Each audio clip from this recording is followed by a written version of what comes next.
तस्य ज्ञानाञ्जनशलाकया चक्षुर्मिलितं येन तस्मै श्रीगुरवे नमः।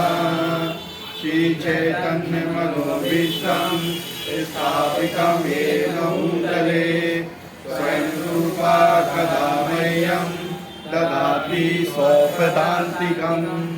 वन्देऽहं श्रीगुरो श्रीयुगपदकमलं श्रीगुरुवैष्णवांश्च श्रीरूपं साग्रजातं सहगणरघुनाथान्वितं तं सजीवम् साद्वैतं सावधूतं परिजनसहितं कृष्णचैतन्यदेवं श्रीराधाकृष्णपादान् सहगणललिता श्रीविशाखान्वितांश्च हे कृष्ण करुणा सिन्धु दीनबन्धो जगत्पते गोपेश गोपिकान्त राधाकान्त नमोस्तुते।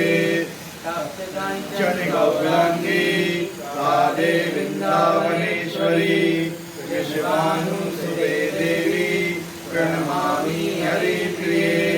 वाञ्छाकल्पतरुभ्यश्च कृपा सिन्धुभ्येव च पतितानां पावनेभ्यो वैष्णवेभ्यो नमो नमः।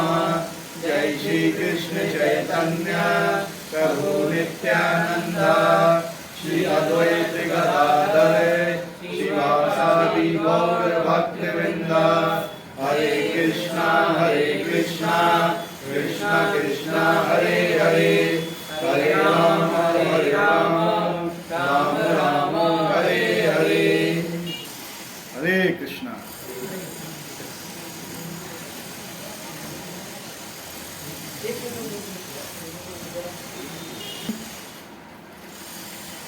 प्रेजेंट हो सब यहाँ पे, ये दिमाग कहीं और घूम रहा है, ये शरीर यहाँ पे है।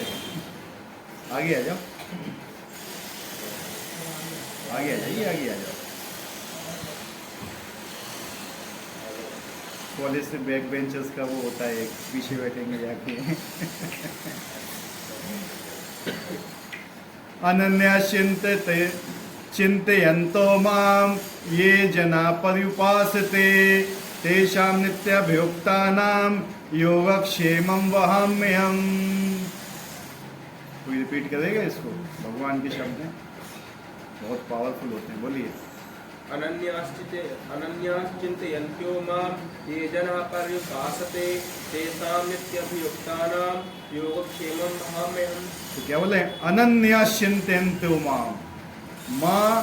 माम ये जना पर्युपासते तेषां नित्याभियुक्तानां योगक्षेमं वहाम्यहम्। भगवान क्या बोलते? किंतु जो लोग, इससे पहले 2 श्लोक थे और 20वां और 21वां, उसमें भगवान ने किस बारे में बताया था? अब पीछे पलटोगे हैं, किस बारे में बताया था? 20 और 21 श्लोक में भगवान ने स्वर्गलोक के बारे में, स्वर्गलोक जाना चाहते हैं, लेकिन क्या बोला था भगवान ने? वहां से वापस भी आ जाते हैं। स्वर्ग क्या है? हमारा लास्ट डेस्टिनेशन नहीं है। स्वर्ग क्या है? एक फैसिलिटी है बस। क्या है? जितने तुमने पुण्य किए हुए हैं, जब वो खत्म हो जाएंगे तो वापस आ जाओगे फिर से कमाने के लिए। क्योंकि वहाँ पे क्या होता है, आपका जितना ही पुण्य होते, जब 6 होते हैं वहाँ पे, जितना भी आपने यहाँ से कमाया हुआ है, जितना ज़्यादा कमाया है उतना दिन स्वर्ग में रहोगे, जितना कम कमाया हुआ है उतनी जल्दी लौटाओगे। ठीक है? तो क्या होता है वहाँ पे स्वर्ग में, जितने भी तुम्हारे वो होते हैं, पुण्य होते हैं, उनका नाश होता है वहाँ पे। तो जब अर्जुन के मन में ये विचार आया है, तो अर्जुन सोच रहा था कि जब वहाँ से आते तो कोई ना कुछ तो ऐसा होना चाहिए। तो फिर भगवान समझ गए उसके मन की। तो भगवान यहाँ बोलते हैं, किंतु जो लोग अनन्य भाव से मेरे दिव्य स्वरूप पर ध्यान करते हैं। किसका ध्यान करते हैं? दिव्य स्वरूप मतलब क्या हुआ है? दिव्य स्वरूप मतलब क्या हुआ?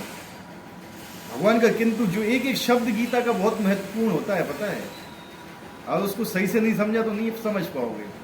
किंतु जो लोग अनन्य भाव से। अनन्य मतलब क्या होता है? हैं? ना अन्य मतलब भगवान के अलावा किसी का भी। इसका मतलब ये नहीं कि आप सबको फिर सबका वो करो, अपमान करो, नहीं, ये नहीं बताते भगवान। भगवान कहते हैं अनन्य भाव से मेरी पूजा करो।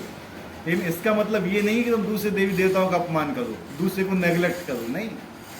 ये भगवान ने कहीं नहीं बोला हुआ पूरी गीता में, जो आजकल लोग समझते हैं। विशिष्टकर ये बहुत से संप्रदाय ऐसे हैं, उसमें हमारी संप्रदाय है, बहुत लोग क्या कहते हैं कि नेग्लेक्ट करते हैं भगवान को, यानी उन्होंने सही से शिक्षा समझी ही नहीं है। ठीक है, सही से शिक्षा नहीं समझी। भगवान कभी नहीं कहते कि नेग्लेक्ट करो किसी देवी देवता को, उनका सम्मान करना चाहिए, लेकिन भजन किसका करना चाहिए? भगवान का। पूजा सबकी, भजन भगवान। समझ रहे? आप कहते हो कि हम शंकर जी की पूजा नहीं करेंगे, हम इंद्र की पूजा नहीं करेंगे, हम देवी की पूजा, ये भी भक्त हैं भगवान के, इसलिए उस पोस्ट पे बैठे हुए हैं वहाँ पे, तो भगवान की अध्यक्षता में काम कर रहे हैं। भगवान जो बोलते हैं उसी को करते हैं वो, उसके अलावा कुछ नहीं करते हैं। तो क्या हुए? भक्त हुए ना भगवान के। तो हम उनका अपमान करेंगे तो हमें भी वैष्णव अपराध लगेगा। ठीक है, तो उनका अपमान नहीं करना है, लेकिन ये भी नहीं समझना है कि वो भगवान है। दोनों चीजें, अगर आप इंद्र को भगवान मान के पूजा करोगे तो वो भी फिर भगवान का अपमान होता है। एक विधायक को बोलोगे जाके कि भैया ये राष्ट्रपति है, तो राष्ट्रपति का अपमान होगा कि नहीं? होगा कि नहीं? अगर आप इंद्र को जाके बोलोगे या ब्रह्मा जी को जाके बोलोगे तो ये भगवान है, तो उसमें भगवान का अपमान होता है उसमें। ठीक है, या भगवान को बोलोगे ये भी एक देवता है, तो भी। या राष्ट्रपति को जाके बोलोगे ये विधायक हैं, तो राष्ट्रपति को क्या लगेगा? है या ये मेंबर है, चेयरमैन नहीं है हमारे, क्या लगेगा राष्ट्रपति को? समझ रहे? तो ये सब चीजें ध्यान में रख जाए। तो भगवान कहते हैं अनन्य भाव से मेरे दिव्य स्वरूप। दिव्य स्वरूप मतलब क्या हुआ बताइए? एक एक करके आ रहे हैं। दिव्य स्वरूप,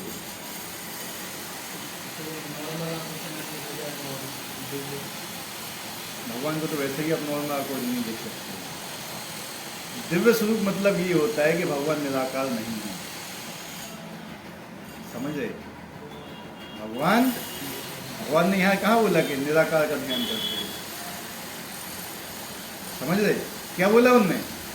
मेरे दिव्य स्वरूप का ध्यान करते हुए। भगवान बहुत सुंदर है, समझ रहे? भगवान क्या है? बहुत सुंदर है। तो जो भी दिव्य स्वरूप का ध्यान करते हुए निरंतर मेरी पूजा करते हैं, मतलब भगवान के दिव्य स्वरूप का ध्यान करते हुए अनन्य भाव से जो निरंतर उनकी पूजा करते हैं, उनकी जो आवश्यकताएं होती हैं मैं उन्हें पूरा करता हूं, और जो उनके पास है उसकी मैं रक्षा करता हूं।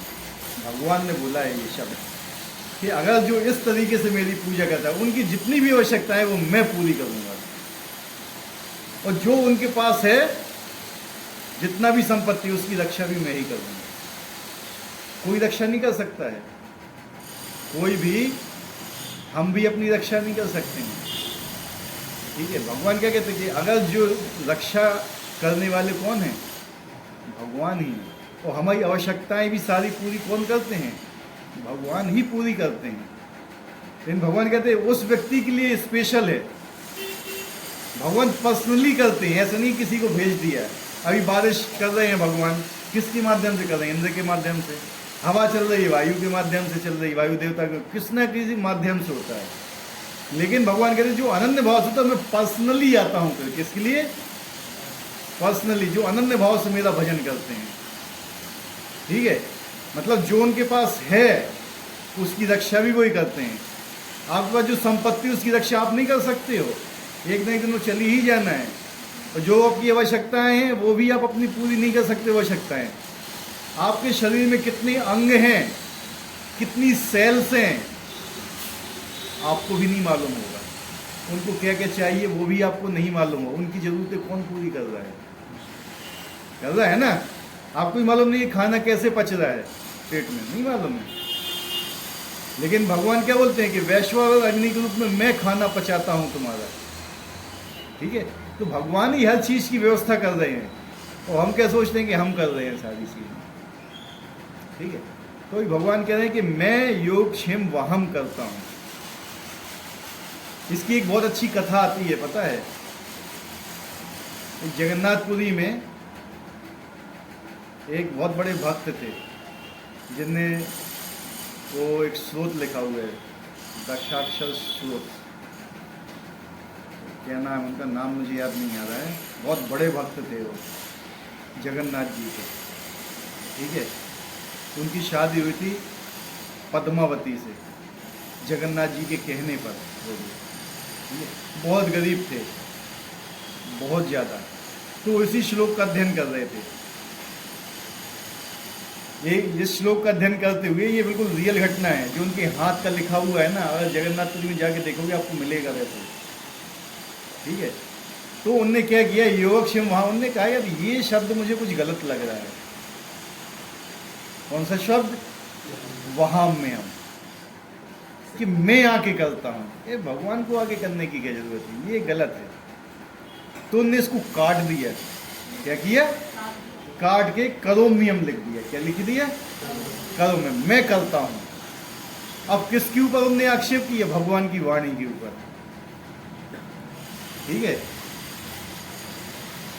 तो बहुत गरीब थे, उनके खाने को कुछ रहता नहीं था, बहुत ही गरीब किस्म के थे। वो भगवत गीता पढ़ते रहते थे, अपने जाते जो भिक्षा मांगते थे, ठीक है। उनकी एक पत्नी थी जो उनको शादी में एक साड़ी मिली थी, वही थी उनके पास, उसके अलावा दूसरी साड़ी थी ही नहीं, ठीक है। कपड़े का इतना हुआ था कि आधी साड़ी वो पहनती थी, आधे कपड़े जो साड़ी का था वो पहनते थे, ठीक है। मतलब लेकिन भगवान का आनंद भजन करते थे, रोज भगवत गीता पढ़ते थे पूरा अध्याय। लेकिन यहाँ पे उनको आगे डाउट हुआ, नहीं भगवान ने ये गलत कहा है। तो उनने उसको क्या किया? काट दिया। अब वो गए भिक्षा मांगने, उनको भिक्षा कहीं नहीं मिली, आ गए, लौट के आए। तो उन्होंने कहा ठीक है, भगवान की इच्छा है। भक्त क्या होता है, उसको भिक्षा नहीं मिलती, कहती आज भगवान की इच्छा है कि मैं उपवास रहूँ, पानी पी के उपवास रह गए। दूसरे दिन भी गए, फिर पानी पी के वो क्या हुए, उपवास रह गए, नहीं मिला, ठीक है। जब तीसरे दिन वो गए भिक्षा मांगने के लिए, तो काफ़ी लंबे निकल गए, क्या दूसरे गांव जा रहे हैं। तो जब इनकी धर्मपत्नी पद्मावती घर पे थी, तो उन्होंने देखा कि 2 लड़के आए हुए हैं, छोटे छोटे हैं, एक काला था, एक गोरा था, और पूरा गाड़ी भर के लेके आए। क्या? गाड़ी भर के लेके आए, पूरा राशन, पानी, घी, तेल, सब कुछ। वो खटखटाया, उन्होंने कहा आप कौन है? कहे कि आपके पति ने ये भेजा हुआ है सामान सारा। उनके मेरे पति ने? कहते हाँ, उनके शिष्य हैं और उनने भेजा हुआ कि जाओ घर पे दे आओ, तो हम रख देते हैं ये घर पे। उनने धीरे धीरे सब जाके रख दिया घर पे, ठीक है। तो उसके बाद क्या हुआ, उनने कहा कि नहीं कुछ खा पी के जाओ, यहाँ से जब आप आए हो थक गए होगे। नहीं, कहते नहीं हम बहुत जल्दी में हैं, बहुत ही ज़्यादा जल्दी में, हमें जाना है। जैसे पीछे मुड़े वो, तो उनकी पीठ पे जैसे किसी ने संटी मारी हो, निशान थे। उन्होंने कहा ये किसने मारा? ये कह रही आपके हस्बैंड ने मारा हुआ है। किसने? क्योंकि मैं लेट कर रहा था। उनने मुझे कहते नहीं वो कैसे मार सकते, तो ब्राह्मण है। कहते नहीं मुझे जाने तो, मुझे और भी खाना। चले गए, ठीक है। इनने आके खाना पीना बनाया। तो जब ये आ रहे थे लौट के, ठीक है, तो अन्न की इनको स्मेल आ रही थी, अन्न कहाँ से बन रहा है मेरे घर। जब घर जाके पहुँचे तो पूरा भरा हुआ है। जब पूरी कथा बताई उनने कि ऐसे ऐसा उनकी पीठ पे निशान थे, देखा कि यहाँ पे काटा हुआ था उन्होंने, तो वही निशान भगवान के, सत्य घटना है ये मत सोचना कि गलत है। अच्छा, और भी इसकी काफ़ी इसी के ऊपर, मतलब जो इसी वहां में हम शब्द के ऊपर और भी बहुत भक्तों के साथ ये घटनाएं हुई हैं, ठीक है, जो इसको मानते नहीं थे कि भगवान पर्सनली आके करते हैं। यही क्वेश्चन पूछा था अकबर ने बीरबल से। अकबर ने क्या पूछा था कि यार तुम्हारे भगवान कैसे हैं यार। ये वो एक हाथी था, क्या नाम था हाथी था, गजेंद्र। उसको स्वयं बचाने के लिए, क्या उनके पास सेवा केवक नहीं है क्या? स्वयं बचाने के लिए भागे चले जाते हैं। बीरबल ने कहा मैं जवाब दूंगा महाराज इसका। वो गए किसके पास? बेगम के पास उनकी। और बेगम से अच्छी पटती थी उनकी, बीरबल थे। बेगम के कान में उनने कुछ खिचड़ी बनाई। अब बेगम ने ऑर्डर दिया तो एक जो उनका शहजादा था, शहजादा को मोम का बनवाया, जिसका बिल्कुल वैसे ये शहजादा लगे, बिल्कुल वही हाव भाव पेंटिंग करके कपड़े वपड़े पहना के। और किसके पास था वो? रानी के पास था, बेगम के पास। और बेगम ने कहा महाराज आज हमें जल विहार करना है, हम नाव पे जाएंगे, आप हमारे साथ रहेंगे, सारे सैनिक रहेंगे। ठीक है, गए भैया। जब पानी गहराई पहुँचे तो बगल में वो भी थे अकबर, तो बगल में बेगम बैठी। अचानक उनने वो किसी तरह से पानी में गिरा दिया। जैसे ही पानी में गिरे तो कौन सबसे पहले कूदेगा? हैं? अकबर कूदा। जब अकबर कूदा निकाल के ले गया तो मोम का। देखे बीरबल हंस रहे, ऊपर खड़े हो गए। बीरबल ये क्या नाटक पंक्ति है तुम्हारी? ये तो आपके सवाल का जवाब है। आप क्यों कूदे? इतने सैनिक होते हुए बताइए हमें। अकबर शांत हो गए। तो ये है कि भगवान क्यों आते हैं, कि भगवान हमसे प्रेम करते हैं। अगर हमारा कोई बिल्कुल नियर एंड डियर पानी में डूब जाए, पानी में गिर गया, तो क्या करोगे? बिना सोचे समझे, चाहे तैरना आता हो या ना आता हो, कूद जरूर जाएगा व्यक्ति। ठीक है, ये खासियत है, प्रेम करते हैं बस। यही यहाँ पे भगवान बता रहे हैं कि अनन्य भाव से, किससे? अनन्य भाव से कोई चिंतन करता है मेरा, तो मैं स्वयं उसकी रक्षा करने आता हूं। भगवान किसी को भेजते नहीं है, रक्षा करने स्वयं आए। अर्जुन अनन्य भाव से भगवान से प्रेम करते थे। कितनी जगह रक्षा की उनकी भगवान ने, सोचो। कोई छू नहीं पाया अर्जुन को। इतने बड़े बड़े महारथी होते हुए भी अर्जुन को टच नहीं कर पाया। ठीक है, कौन कौन था दूसरे में? द्रोणाचार्य, भीष्म पितामह, कृपाचार्य अमर थे, अश्वत्थामा अमर था, भीष्म पितामह इच्छा मृत्यु का वरदान था, द्रोणाचार्य जब तक शस्त्र नहीं त्यागेंगे उनको कोई हरा नहीं सकता था। एक से एक बढ़कर थे। क्या किया है? उनने क्या किया था? सपोर्ट किया था एक गलत चीज को। क्या किया था? सपोर्ट, गलत चीज को सपोर्ट किया था। बस इसी चक्कर में उनको भी जाना पड़ा। यानी जो अधर्म करता है और जो उसका साथ देता है, दोनों की बराबरी सजा है।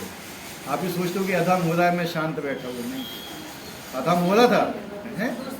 दोषी वो भी होगा, वो उसका प्रतिरोध नहीं करेगा।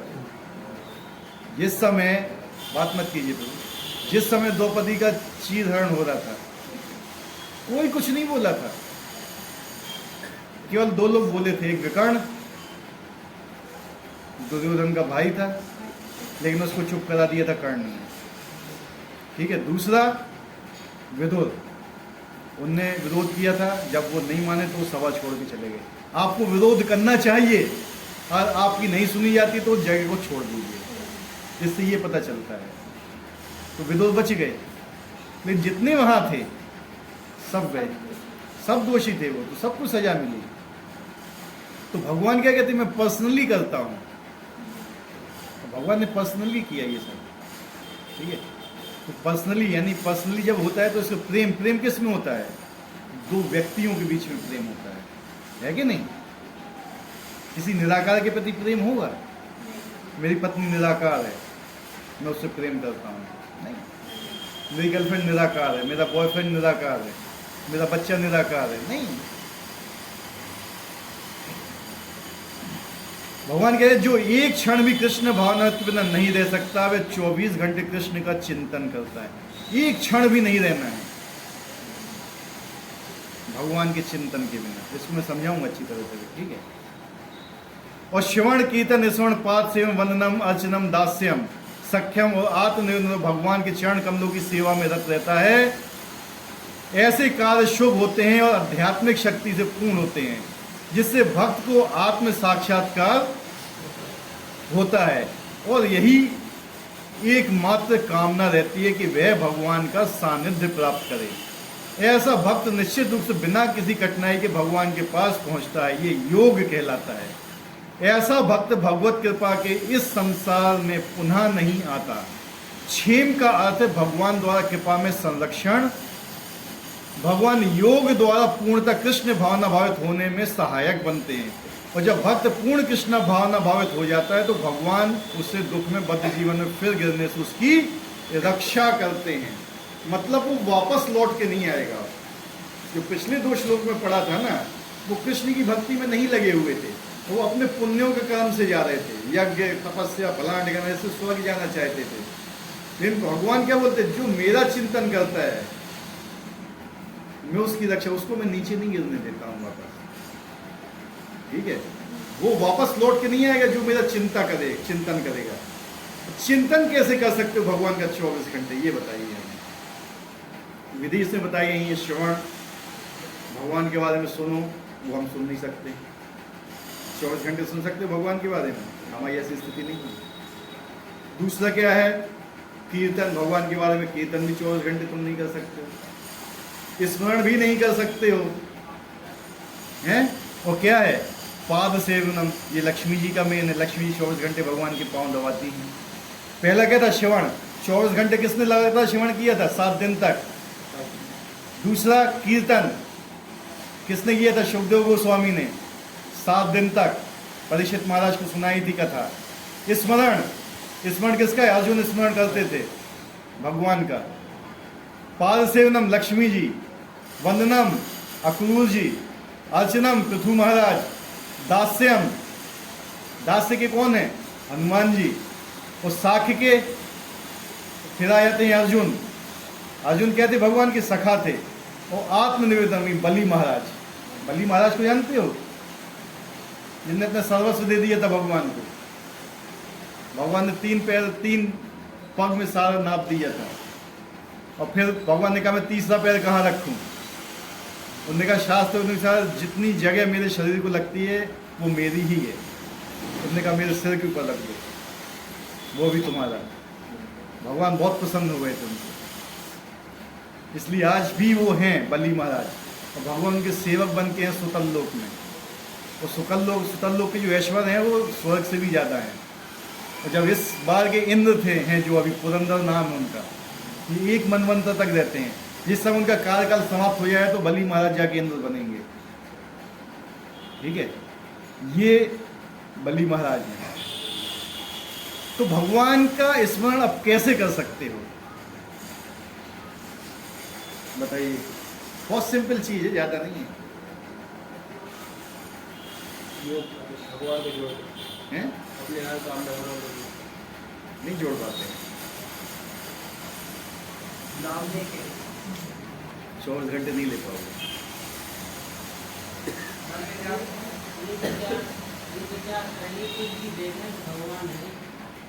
कितनी बार ऐसा महसूस होता है, प्रैक्टिकल आंसर बताइए, कितनी बार महसूस होता है। माला जाप करते समय भगवान का नाम स्मरण नहीं होता है, कहाँ भागता है मन,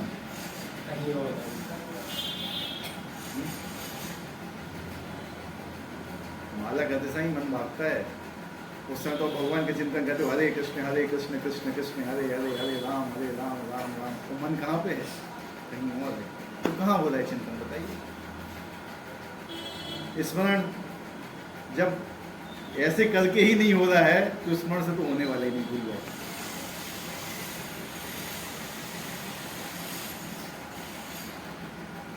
कैसे होगा कोई, जो भी कार्य करें भगवान के लिए कार्य करें, जैसे पैसा भी कमा रहे हैं तो भी भगवान के लिए कमाएं। वो चीज़ सही है, एक दफा ऐसा नहीं बताया, लेकिन क्या कर पाते हो ऐसा, मतलब सो भी रहे तो मंगला आरती के लिए मतलब स्वयं कर जल्दी कर पा रहे हो ऐसा। मंगल आरती कितने लोग उठते हैं मंगल आरती के लिए, बताइए। देखो, बात होना चाहिए प्रैक्टिकल, और जो चीज़ हम बोलते हैं, मतलब सबसे पहले क्या है ना, हमें अपने अंदर डिसिप्लिन लाना चाहिए। जब तक हम वो चीज़ नहीं करेंगे ना, हम किसी को बोलेंगे वो कर नहीं सकता है दूसरा। क्योंकि वो भाव नहीं आएगा आपके अंदर, आपकी जीवा में वो चीज़ नहीं बैठेगी। जो चीज़ हम करते नहीं हैं, हम किसी दूसरे को उसका उपदेश देते हैं ना, वो व्यक्ति को आप समझा ही नहीं सकते हो। क्यों? अगर आपके गिलास में पानी नहीं है तो आप दूसरे को भिगो सकते हो? हैं? आपका गिलास सूखा है, खाली है, आप ऐसे फेंक रहे हो, फिर भीगेगा वो? अगर आपके अंदर भक्ति नहीं है ना, आप दूसरे अंदर भक्ति उत्पन्न कर ही नहीं सकते हो। पहले आपको भक्त बनना पड़ेगा, पहले आपको भक्ति में डूबना पड़ेगा, तब दूसरे व्यक्ति को आप भक्त बना सकते हो। बोल के नहीं बना सकते हो। रट के तो 7 श्लोक रट के तो कोई भी बोल देगा। रटना बात नहीं होती है श्लोकों को। कोई अपना श्लोक रट रहा है, भैया वो कंपटीशन होता तो 700 श्लोक सुना दिए, उसको ये गिफ्ट मिल गया, क्या भक्त बन गया वो? नहीं। हाँ, कुछ है पर्सन उसने 700 श्लोक याद किए हैं। बहुत से लोग ऐसे हैं जिनको ज्ञानी बोला जाता है, पूरी भगवत गीता याद है, पूरी भागवत याद है, लेकिन भगवान के तत्व को समझ ही नहीं पाए। भगवान चाहते क्या है? जो रूपा जी ने बताया हुआ है। चिंतन शब्द बना किससे है? Very good. किससे? तुम जिस चीज की चिंता करोगे ना, वही चीज तुम्हारे दिमाग में भागेगी। समझे बात? आप माला जाप करोगे ना, माला मन लगे, लेकिन चिंता जिस चीज की, उससे उस जगह दिमाग क्या होगा? राइट रॉन्ग है? और तुम भगवान की चिंता करोगे तो, या भगवान के लिए चिंता करोगे तो है। इसलिए शील प्रभुपाद ने जो हमें नियम दिए हुए ना, बड़े सोच समझ के दिए। पुस्तक वितरण क्या है ये? हमें कृष्ण की चिंता है, इसमें कृष्ण का आदेश है, चिंता है हमारे अंदर कि मुझे पुस्तक वितरण करना है, मंदिर बनाना है भगवान के लिए। किस लिए? चिंता है ये। जब चिंता रहेगी ना, तो जहां भी आप जाओगे, अभी आपको किस चीज की चिंता रहती है? नौकरी लग जाए। सबसे ज्यादा चिंता है आदमी को पैसे की। जहां भी जाओ केवल वही दिमाग में घूमेगा, आपको जरूरत नहीं पड़ेगी उसको याद करने की, अलग से याद करने की जरूरत नहीं पड़ेगी। जिस चीज की आपको चिंता होगी उसको अलग से याद करने की जरूरत पड़ेगी? सिंपल बताइए हमें, वो अपने आप याद आएगा तुम्हें। हाँ वही, अगर आप भगवान की चिंता करोगे ना, तो आप ऑटोमेटिक स्मरण आएंगे वो, फिर आपको कुछ करने की जरूरत नहीं पड़ेगी। लेकिन क्या हम भगवान के लिए चिंता करते हैं? अगर आप भगवान के लिए चिंता करोगे ना, तो चिंतन अपने आप होगा। ऐसा नहीं कि तुम सुबह से उठ के शाम तक केवल भगवत गीता पढ़ रहे हो, वो अच्छी बात है, ठीक है, हाँ, लेकिन ये देखो कि आप भगवत गीता पढ़ते समय कितनी देर आप भगवत गीता में टिक रहे हो। समझ रहे? कितना देर? अभी गौड़ी मठ वाले हैं, 64 माला जाप करते हैं वो लोग। उनका मिनिमम नहीं है कुछ, मिनिमम 64 नहीं है उनका। वो कोई 1 करता है, कोई 2 करता है, कोई 64 करता है। जब प्रभुपाद जी ने बना के दी कि मिनिमम 64, सॉरी मिनिमम 16 है, प्रभुपाद जी ने 16 से कम को अब तो करना ही नहीं है। ये प्रारंभिक स्टेज के लिए और पहुंचना है आपको आगे तक, ठीक है। तो चिंता होना चाहिए। जिस चीज के लिए आप चिंता करोगे वो होगा। फिर अगर आप भगवान की चिंता करोगे तो होगा वो, तब भगवान याद आते हैं, ठीक है। पैसे की चिंता है लोगों को, पैसा कमाना है, क्या क्या नहीं करता है पैसा कमाने के लिए, सोचो, है चिंता उसको कि नहीं है? जरा अपने हृदय में खुद झांक के देखो। अगर आपको पेपर की चिंता है, कितना पढ़ाई करते हो? अलग से तो करना नहीं पड़ता है ना, आपको स्वयं चिंता होती है उस चीज की, क्या मुझे करना है, मुझे करना है, मुझे करना है, ठीक है। अभी जैसे माता पिता हैं, उसको अपने बच्चे की कितनी चिंता होती है कि अपने बच्चे का नाम जप करता है क्या वो? कभी नहीं करता है। यशोदा मैया थी, कभी हरे कृष्ण महामंत्र का जप करती थी क्या वो? उन्हें कृष्ण की चिंता रहती थी कि कृष्ण ने आज खाना खाया, सुबह नहीं खाया, कहीं खेलने गया, वो वहाँ गया, उसके पैर में चोट तो नहीं लग गई, उसने खाना तो नहीं खाया होगा, ये वो फलां ढिकाना, दिन भर चिंता करती रहती थी उसकी। जब चिंता करती रहती थी तो दिमाग में वही घूमता रहता था। अब ये आप देखो, जो भी चीज़ चिंता करोगे ना, वो दिमाग में आपको घूमेगा, और जिस समय माला जप करो तो वही चीज़ आपको याद आएगी, भगवान का नाम याद नहीं आएगा।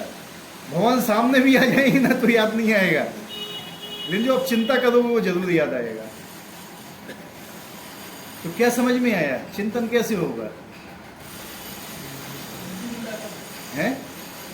भगवान के लिए, भगवान की प्रसन्नता के लिए चिंता करो। भगवान ने खाना खाया कि नहीं खाया आज? भगवान को 3 समय भोग लगना था, मैंने 2 समय लगाया, मैंने एक ही बार भोग दिए। ठीक है।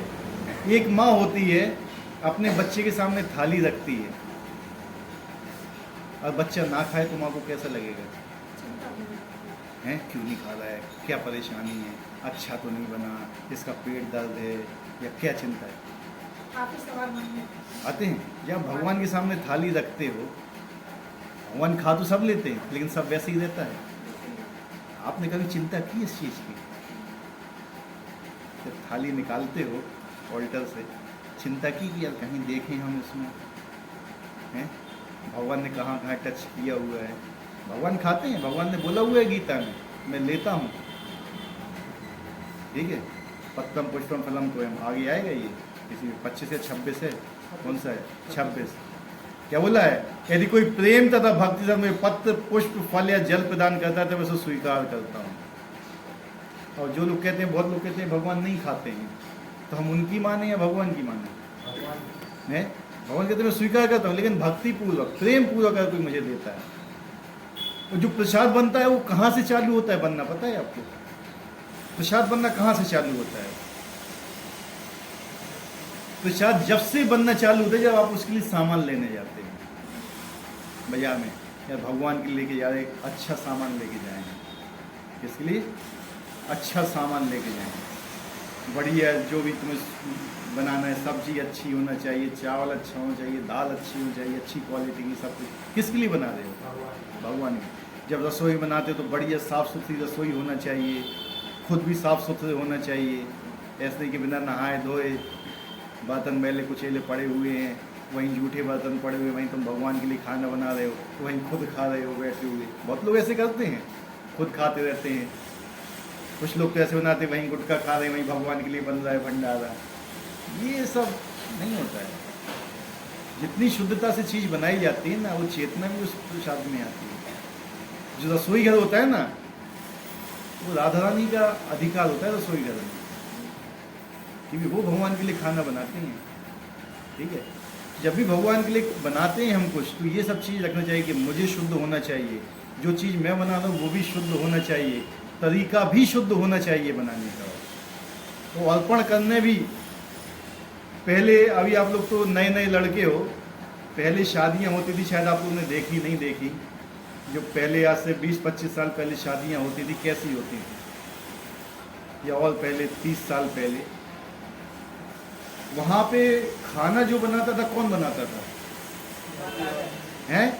सबके घरों से जाती थी, अपनी अपनी बेलन लेके, तो अपने अपना, हाँ, सब कुछ लेके जाती थी। और उससे पहले क्या होता था? अनाज को बीना जाता था। जब बीनने जाती, बीन के तालाब धोने जाती थी, तो क्या गाते थी वो? भगवान का कीर्तन करते हुए जाती थी। देखना हमारा जो संस्कृति कैसे पलटी है। वहाँ पे जाएंगी, वहाँ पे भगवान की कीर्तन होता रहेगा, वहाँ धोएंगी, आके भी वही होगा। और जिस समय वो बेलती थी उस समय भी भगवान का कीर्तन गाती थी वो। ठीक है, होता था कि नहीं? अभी भी होता है, कहीं कहीं होता होता है, लेकिन वो परंपरा लुप्त हो चुकी है। दिन में शादी होती हैं? वो चीज़ अलग है। दिन में शादी, दिन में तो होती थी शादियाँ, रात का तो पता नहीं है कहाँ से कल्चर आएगा, हम तो समझ में नहीं आया कब से ये रात में कल्चर आएगा। शादियाँ दिन में ही होती थी, और दिन में होना ही उनका वो होता है। ठीक है, क्योंकि जो देवता लोग होते हैं, देव, वो सनसेट के बाद कुछ नहीं खाते हैं हमने, उसके बाद राक्षसों का टाइम चालू हो जाता है। ठीक है, उस समय हमारी शादियाँ होती हैं। वो गलत सिस्टम है। भगवान राम की शादी दिन में हुई, भगवान कृष्ण जी की शादी दिन में, सबकी जितने भी देवी देवता सबकी शादी दिन में हुई है। और जब से ये अंग्रेजी साम्राज्य आया, इनने देख लिया कि दिन भर तो हम व्यस्त रहते हैं, शाम को हम हो जाते हैं फ्री, रात को तो रात को शादियाँ करो। जो पूरा सिद्धांत ही गलत है। वो आज लोग उसी चीज़ के ऊपर मरे बैठे हुए, रात को हम शादी करेंगे, दिन में तो यार अच्छा नहीं होता है शादी करना। वास्तव शादियाँ दिन में ही होती हैं। ठीक है, तो ये चीज़ बता रहे हैं कि हर चीज़ और भगवान के लिए करते हो। तो पहले होता था ये सब चीज़ें। ठीक है, और जो भी प्रसाद बनता था उनका भोग वोग सब लगता था। अभी तुमने कहा एक थाली निकाल दी तो ठीक है, चली गई यहाँ वहाँ। पहले तो लहसुन प्याज का भी इस्तेमाल नहीं होता था। अभी देखो बिना उसके तो खाना बनेगा ही नहीं। भगवान ने कहीं नहीं लिखा भगवत गीता में कि मुझे ये चीज़ अर्पित करो, और भगवान को उसी चीज़ को अर्पित करते हो, है कि नहीं? और भगवान ने मांगी थी इतनी चीजें हैं, पत्रम पुष्पम फलम तोयम। क्या? पत्ती, पुष्प, फल और जल, 4 चीजों में से कौन सी चीज हम बनाते हैं बताओ? कोई सी चीज मनुष्य बनाता है? 4 चीज हैं। वो आपसे तो आपकी बनाई कोई चीज मांग ही नहीं रहे। वो तो कह रहे हैं कि हमें प्रकृति से दे दो, पत्ती दे दो, फल दे दो, पुष्प दे दो, जल दे दो, इतना दे दो, हम उतने में सुखी हैं। लेकिन कैसे? भक्ति पूर्वक। अगर तुम 56 भोग बनाओगे और भक्ति नहीं रहेगी, भगवान ग्रहण नहीं करेंगे। उदाहरण मिलता है कहाँ पे? महाभारत में। जब भगवान आ रहे थे हस्तिनापुर में, तो किसने? दुर्योधन ने पटाने के लिए 56 भोग बनाए थे। रास्ते में सुंदरियाँ खड़ी कर दी थी, एक से एक सुंदरी। सोचे थे भगवान क्या है? भगवान मतलब सुंदरियों देख के, क्योंकि ये लास्ट लीला करते तो सुंदरियों देख के प्रसन्न हो जाएंगे भगवान। तो भगवान को क्या समझते हो? ऐसे ही तो जयद्रथ का पूरा महल खाली करा दिया था कि भगवान आके इसमें रेस्ट करेंगे। और 56 भोग बने हुए थे भगवान के लिए, और स्वागत करने खुद गया था दुर्योधन। कह रहे चलो नहीं, भगवान ने क्या कर दिया? मना कर दिया। कहते खाना 2 ही जगह खाया जाता है, 2 ही समय शास्त्रों के अनुसार। या तो जब भूख लगी हो, क्या कहते मुझे भूख लगी नहीं है, और दूसरा जहाँ प्रेम होता है, मैं तुमसे प्रेम करता हूँ, तो खाना खाने का सवाल ही नहीं। और फिर भूख लगी थी भगवान को, भगवान कहाँ गए फिर? विदुर के यहाँ। और क्या खाए उनने? केले का छिलका। विदुरानी थी उस समय, स्नान करेंगे, उनको पता भगवान आए हुए हैं, ऐसे ही निकल आई स्नान करते हुए, कपड़े भी नहीं पहने। भगवान ने आके बन के अपना पीताम्बर डाल दिया उनके ऊपर। मतलब उनको होश ही नहीं था, मतलब इतनी वो हो गई थी, मतलब कि भगवान मेरे घर कैसे आ सकते हैं छोटी सी कुटिया में।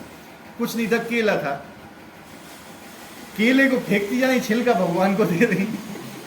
लेकिन क्या था उसमें? प्रेम था, भगवान खा रहे थे। शबरी, भगवान कहते जूठा नहीं लगाना चाहिए, वो झूठा चप के दे रही थी, उसमें प्रेम था कि भगवान को कहीं खट्टा ना लगे। और शबरी कौन थी? शबर कुल की थी, ना तो ब्राह्मण थी, ना क्षत्रिय, ना वैश्य शूद्र, उससे भी गई भी थी, जंगली थी वो।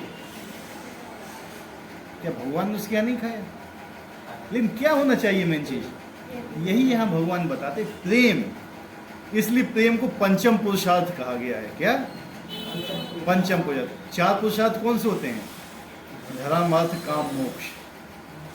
धर्म, अर्थ, काम और मोक्ष। 5वां होता है क्या? प्रेम। अभी तो 4 भी नहीं दिखते हैं ये, धर्म, अर्थ, काम और मोक्ष। इसमें 2 तो अलग हो गए, धर्म और मोक्ष। अब क्या बचा है आज की संस्कृति में? हैं? पैसा कमाओ, इच्छाएं पूरी करो, पैसा कमाओ, इच्छाएं पूरी करो। इसके अलावा धर्म कहीं रह गया? पैसा कमाया जाता है धर्म से, क्योंकि धर्म, अगर आप धर्म करोगे तो अर्थ आएगा। क्या है? पहला चीज क्या है? धर्म। धर्म से अर्थ आना चाहिए। अब ये अर्थ कैसे आ रहा है? हैं? अधर्म से। धर्म तो भूल ही गए लोग। पैसा आना चाहिए कैसे भी आए, यही है ना राजनीति। है बाय बोलो स्टील बोला जाता है ना, है? या तो किसी से मांगो, या चोरी करो, उधार लो। ठीक है, 3 चीजें हैं। किसी ना किसी तरीके से पैसा आना चाहिए। ये आजकल की जो मेंटलिटी समाज की यही हो गई है। धर्म से कौन कमा रहा है पैसा बताइए, या कौन कमाना चाहता है? लेकिन जो भगवान की सेवा में लगता है वो धर्म का पैसा लगता है। क्या कहते हैं ना कि जब युधिष्ठिर महाराज ने भगवान से को कुछ देना चाहते थे, तो कहते मैं जितने आपके धर्म कर रहा हूँ वो सब मैं आपको देता हूँ, क्योंकि जो भी चीज़ आपको दी जाती है ना वो लाखों गुना हो जाती है। अगर मैं आपको धर्म दूंगा तो लाखों गुना, अगर हम भगवान को अधर्म देंगे तो लाखों गुना बढ़ेगा। तो जो दान भी होता है ना वो भी धर्म की कमाई से होना चाहिए। किससे? प्रभुपाद जी बताते हैं कि जो आपने धर्म पूर्वक धन को अर्जित किया है उसको आपको दान करना चाहिए, जबकि उसके ऊपर भी आपका अधिकार नहीं है। जो आप पैसा कमा रहे हो उस पर भी आपका अधिकार नहीं है, क्योंकि वो आपने अकेले तो कमाया नहीं है। हमने पिछली बार ही आपको समझाया था कितने लोग सहायक थे उसमें धन कमाने में, हैं? भूल गए? जो आप धन कमाते हो कितने लोग सहायक हैं उसमें? कौन है? देखो चमकम कुछ बोला तो है। भगवान हमें दोस्ती दे रहे हैं। आज सूरज नहीं निकलेगा तो आप नौकरी करने जाओगे? हैं? रोशनी कहाँ से मिल रही है? रोशनी मिलेगी आप क्या काम कर लोगे बताओ मुझे? हैं? तो कौन सहायक है आपके काम करने में आपके साथ साथ? सूर्यदेव है, वायु, जल, सब सहायक हो रहे हैं ना। जो आपको अन्न मिल रहा है, अन्न कैसे हुए? सारे देवता लोग सहायता कर रहे हैं आपकी। सब कुछ सहायता करें तो फिर उस पर आपका अधिकार कैसे होगा? सबका अधिकार होगा ना। लेकिन फिर आप कहते कि नहीं मेरा है, मेरी कमाई है, मैंने कमाया है। तो क्या मेंटलिटी है? हैं? 4 लोग ने मिलकर एक कंपनी खोली है, फायदा कह रहा नहीं मैं खाऊंगा अकेला, इन लोगों का कुछ नहीं है, तो 3 क्या करेंगे तुम्हारे साथ? हैं? इसलिए तो कष्ट भोगते हुए। जब सूर्यदेव सहायता कर रहे हैं, सारे देवी देवता आपकी सहायता कर रहे हैं कोई चीज कमाने के लिए, आपकी शक्ति कहां से आई आपके अंदर? 4 दिन खाना नहीं खाओ चले जाओगे ड्यूटी? नहीं जा पाओगे। तो फिर भी कहते हो कि मैं कमा रहा हूं, मेरा है। और उनको शेयर दे नहीं रहे हो तुम जिनका है, जो तुम्हारी सहायता कर रहे हैं। एक कंपनी में 10 लोग हैं, फायदा हुआ एक ने अकेले ले लिया तो 9 उसको काट डालेंगे। इसलिए कष्ट भोगते हैं हम लोग। ठीक है, तो ये प्रोसेस है। वो अधम का पैसा क्या है? अधम से आता है तो उसके ऊपर तो आपका 0% भी वो नहीं है। अधम से ही पैसा आता है उसको ही आप पूरा 100% भगवान को समर्पित कर सकते हो, क्योंकि भगवान एक ऐसी चीज है इनके ऊपर अधम वो नहीं होता है, वो फंसते नहीं है उसमें, लेकिन आप फंस जाओगे। एक किसी ने क्वेश्चन पूछा कि अधम से मैं पैसा कमाता हूं तो पूरा 100% उसको डोनेट करना चाहिए। 100% तो धर्म से कमाते हो उसमें उतना ही तुम्हें रखने अधिकार जितने तुम्हारा पालन हो सके। अगर आप एक्सेस रखते हो अपने पास तो प्रभुपाद जी क्या बोलते हैं कि आप चोर हो। आपने भगवान की संपत्ति को जब्त करके रखा हुआ है अपने पास। समझे हमारी मेंटलिटी कहाँ पे है आजकल? मेरे पास और आ जाए, मेरे पास और आ जाए।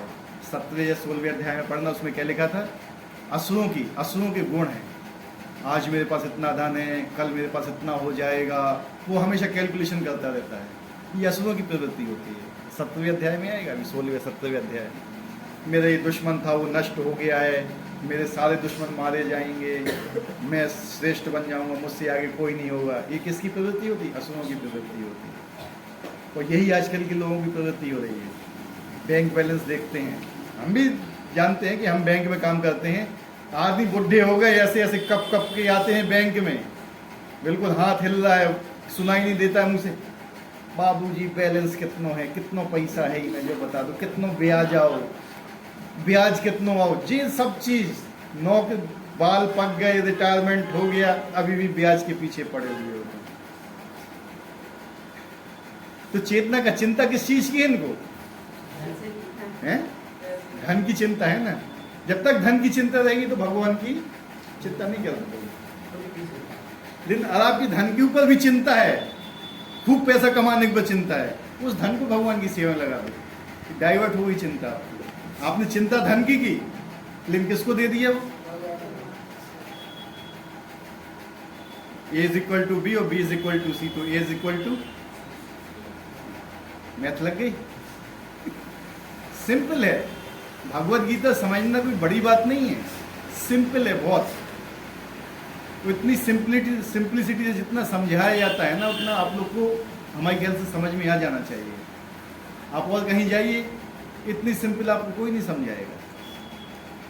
बिल्कुल जो आपका लेवल है उस लेवल पे जाके, यहाँ पे और भी जगह होती हैं भगवत गीता क्लासेस, जाना वहाँ पे समझ में आएगा। ठीक है, तो ये आज का हो गया। कोई क्वेश्चन है तो बताओ।